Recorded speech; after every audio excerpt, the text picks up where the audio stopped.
how, I'm sure you're aware of it.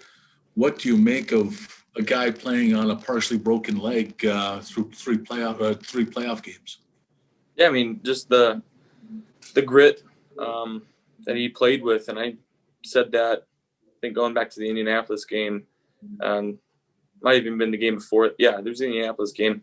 Just him kind of hobbling around out there and refusing to come out and trying to find ways to help this team win football games. And that's the type of locker room that we have. And guys see it, guys look up to it, and guys want to play for each other when you go out there and you put your body on the line for one another. So a lot of guys this year, played hurt and didn't say anything. And but when you got like I said, a locker room that cares for each other and loves each other like this, that's kind of in the back of your head when you're out in the field and you play for each other. Good stuff. Hopefully we can all do this in a locker room or in person next year, but have a good off season, Josh. Thank you. Hi, Josh. How's it going, Vic? All right, buddy. And let me say it first. Thank you for, under these circumstances, what you, your teammates, and others who regularly did these Zooms and did them as well as I think you could, means a lot. And I know others agree on this, but you should know how important that is in helping us do what we do. So. Thank you. Josh, Trey White talked about this earlier. Do you see the Chiefs? For years, we always talked about the Patriots and that whole division thing to overcome. You did that this year. Have the Chiefs established themselves as sort of this new gold standard for you guys to have to overcome? I mean, they've hosted 3 AFC Championship games in a row and back-to-back Super Bowl appearances, and that's what every team wants. And they play with a lot of energy. They play with a lot of fun. It seems like their locker room really cares about each other too. And I can't say enough good things about how they play on the field. And they did a good job last night. And I guess that's kind of everybody's want, is to be what they are right now and to have that sustained success over the last few years. To have a quarterback like that who gives you a chance. No matter what point, he's feeling, he's healthy, unhealthy, whatever it is. I think that's what every team would want, is to be in consecutive Super Bowls and have the ability to win multiple Super Bowls. So that's something that we gotta, step back and look at. And, we don't want to be them. We don't want to be anybody else, but we want to be the best versions of ourselves here. And we think that's good enough. And a lot of media chatter, fan chatter throughout, especially last night, that you and Mahomes going to be going head to head for a long time to come. That the expectation is that you guys are at that level. How do you see that? A, and B, how much, because they did beat you twice this year as a team, how much of a gap do you see between the Bills and the Chiefs? I mean, it's hard to speculate that. And again, I said it earlier, when you don't play your A game against a team that shows up every game and plays their A game, it's hard to win that way. But again, they had a really good plan for what we did.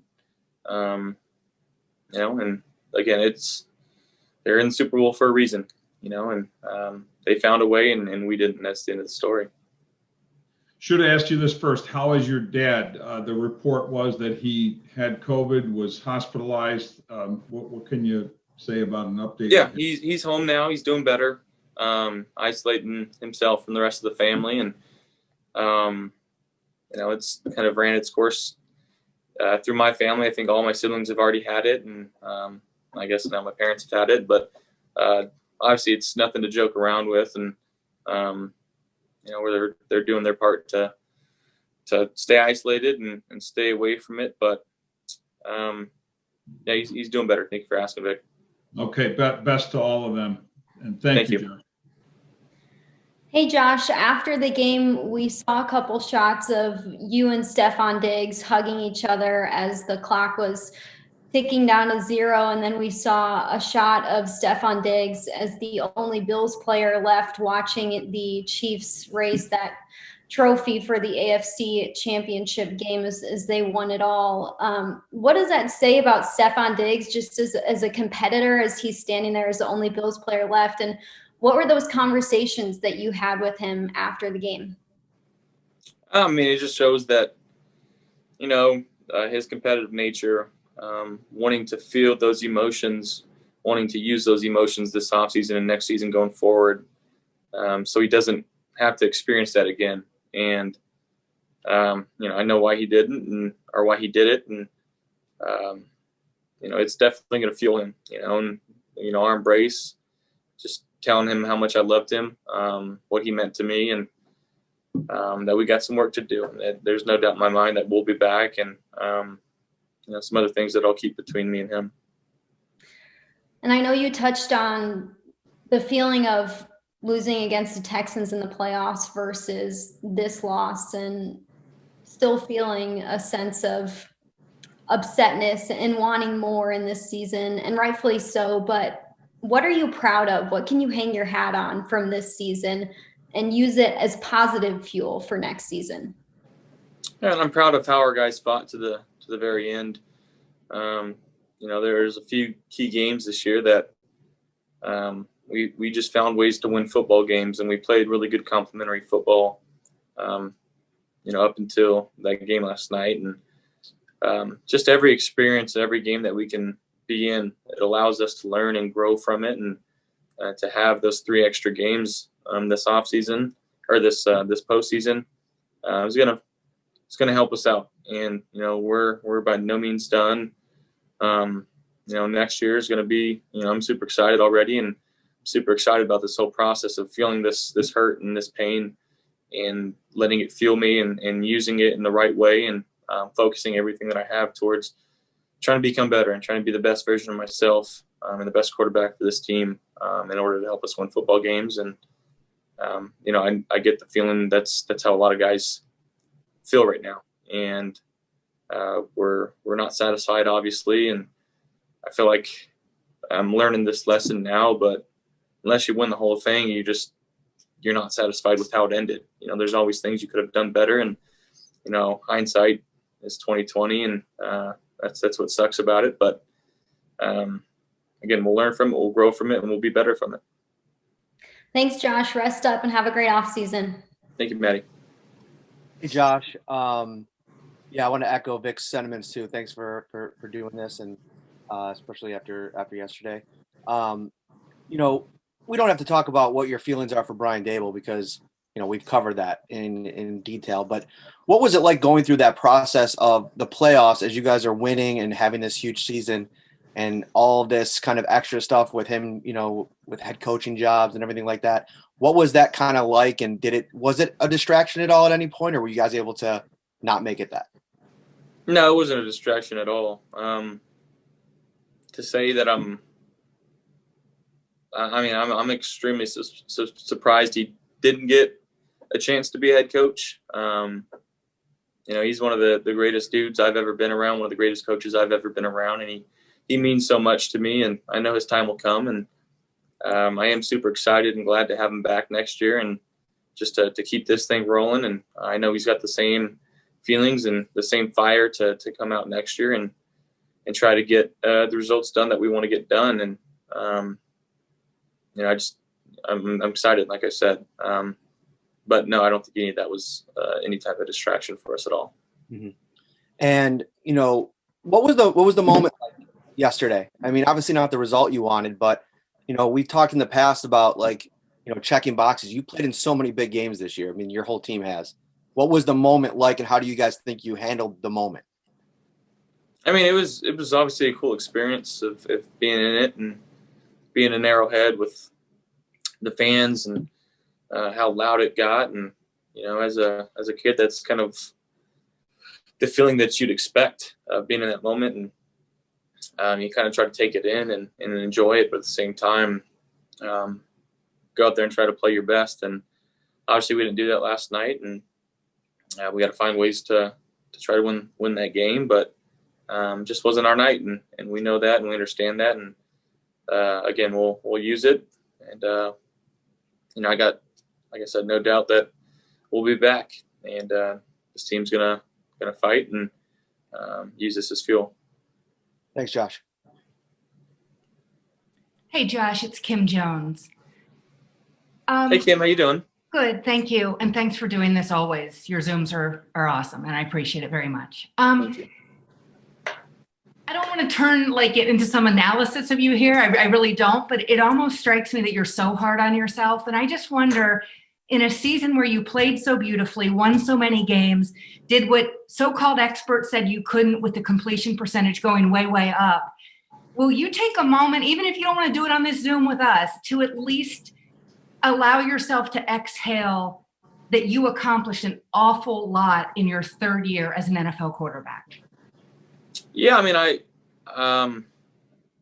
probably won't happen anytime soon for me to kind of feel that way. And the reason being is we didn't accomplish our main goal. And I'm not a individual award type of guy. I'm not a statistic type of guy, but I am a team-oriented type guy that wants to win football games and ultimately wants to win Super Bowls and win championships. And like I said, we didn't get that done yesterday. And just so many different plays running through my mind that I could have done something different on and helped our team and put us in a better situation to try to win that game last night. And I have a feeling those plays will be stuck in my head for a long time, and probably till we start playing again. And I don't want this to be a broken record of looking back and saying we could have done something different. And we got to find ways to win, and that's playing as plain and simple as I can get. Josh, I've called you the most self-aware quarterback I've covered in a long time doing this, because you do say, I have to be better. It's not we always with you. You'll take ownership of mistakes. Is there one from yesterday that particularly sits in your craw, a missed opportunity on the field? Well, it was a drive in the second quarter. It was we checked to a 0 call, and I had Cole that was just kind of sitting there, and instead of throwing it to him, I tried to bait the corner into getting down and trying to force a hole shot. Fortunately, it wasn't picked, but the next play it was third down. We ran one after that, and then it was 3rd down and 4, and missed Steph on a stop route, and those are the ones I don't miss. And my mechanics got a little out of me at that moment, and just one of those drives that we could have extended and put ourselves in a situation to try to score. But those are the two on the top of my head right now, and they're not big in the grand scheme of things, but they add up, and I know that, I understand that, and it just wasn't good football from me in that first half. And like I said, hindsight's 20/20, and if I could change things, I would, but you can't. You live and you learn, and I definitely will learn. Thank you very, very much, Josh. Thanks, Kim. Dr. Josh Mookie Hawkins, Buffalo Sports Today. How's it going, man? I'm good, Mook. How you doing? I'm good.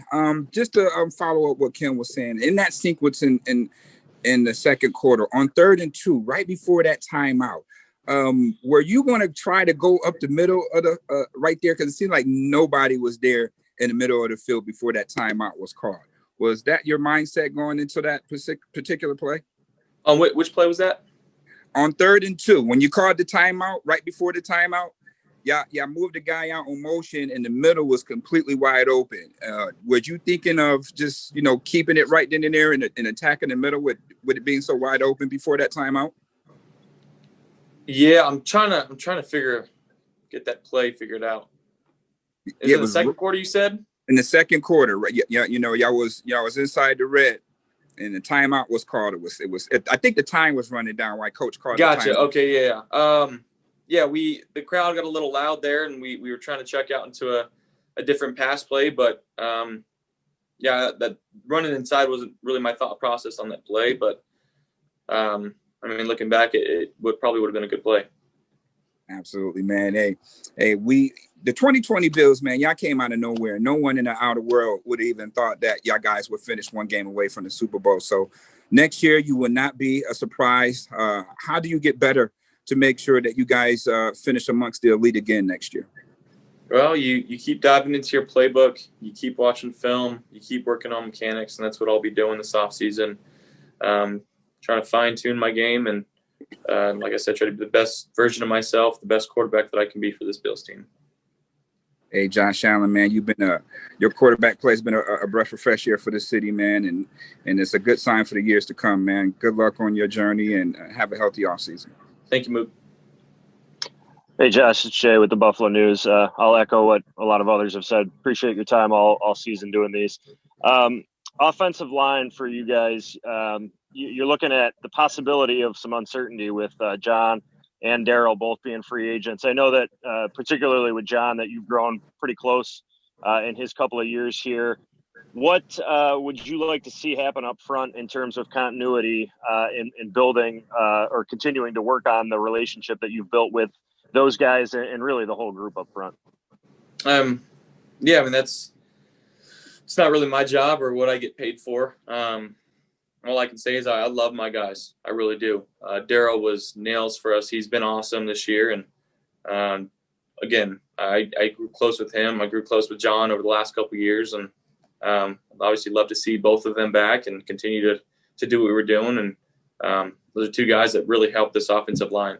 And they were, I mean, really, really good throughout the entire year. And you talk about Daryl, who against the Steelers played against, TJ Watt and, I mean, did a fantastic job. And just guy that consistently does his job. And then you got John, who's extremely fiery and just continues to do the right things. And however it plays out, is yet to be seen. But I love both those guys and would love to continue to have that rapport and that relationship and the camaraderie that we have on this offensive line right now.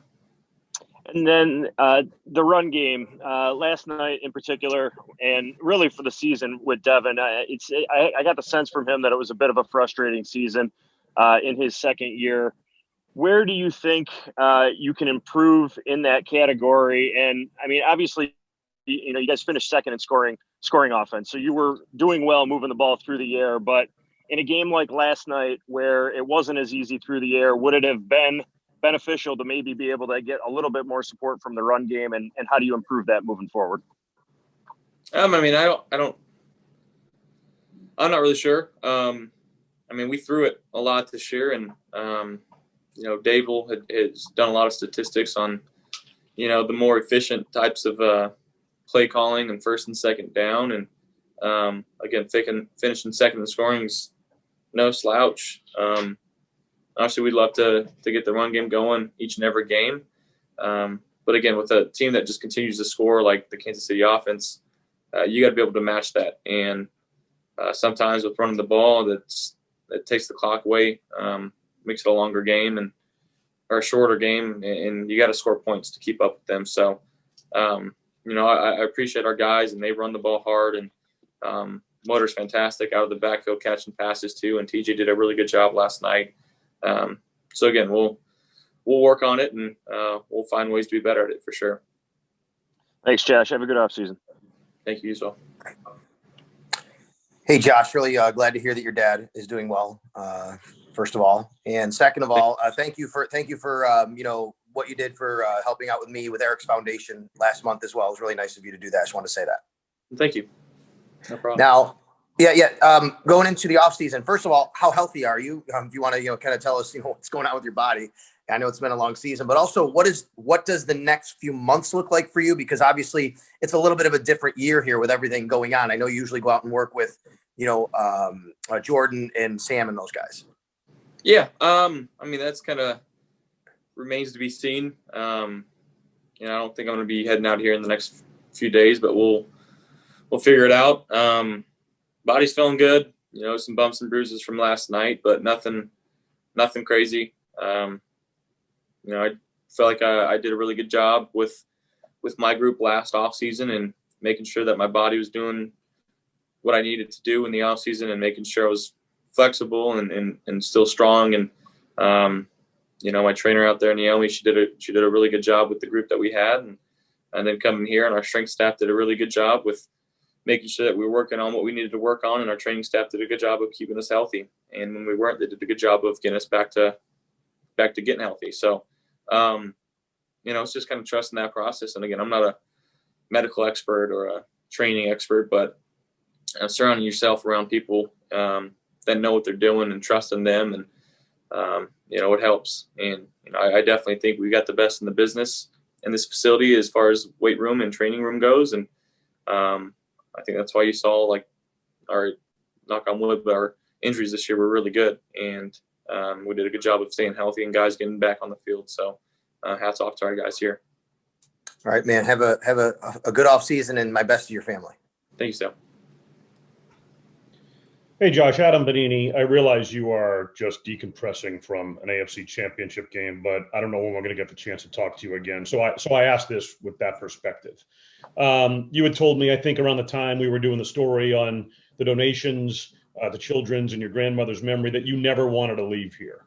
A lot's been made that the window's open for a new contract for you this offseason. Have you given any thought to that? And would you just assume get that done sooner rather than later? No, I haven't really even thought about that at all. I've been so focused on trying to do my job for the Bills, and whatever happens. Obviously, I'm not stressing about it. I'm just, like I said, trying to be the best quarterback for this team, and we'll cross that bridge when we get there, I guess. What do you think you proved this year with your overall performance in that? I proved, that they didn't make a mistake by drafting me going back a few years ago, and I got to continue to go out there and have that same mindset. And I'm just trying to help this team win with whatever and whichever way that I can. Thank you, Josh. Appreciate everything this year, man. Thank you. Hey, Josh. Good to see you. Thank you for taking the time. Thank you. One player that we heard about the least this season is Jake Fromm. I bet it was a unique rookie season for him with everything going on COVID-wise. How much were you able to see him throughout the year, and how much do you think he's grown throughout the season? He's grown a lot, and I told him today we actually were able to sit a little closer than usual, but I just said, well, Jake, weird rookie year, man. This is not normal. And, he agreed, and our guys were able to talk to him a little bit, but the way that he handled it was awesome. And to be asked to kind of separate yourself from the team and be by yourself during practice, and to sit 30 feet away from everybody in the meeting room. And, it was weird. It was tough. It was, again, just a weird rookie year that he got through. And, he did an awesome job on game days and keeping an eye out for things and coming up to me and just kind of relaying some information. So, he's a young kid. He's extremely smart, and he's only gonna grow and learn from this situation. Absolutely. Well, congrats on a great season, and have a good off season. All right, thank you, Dante.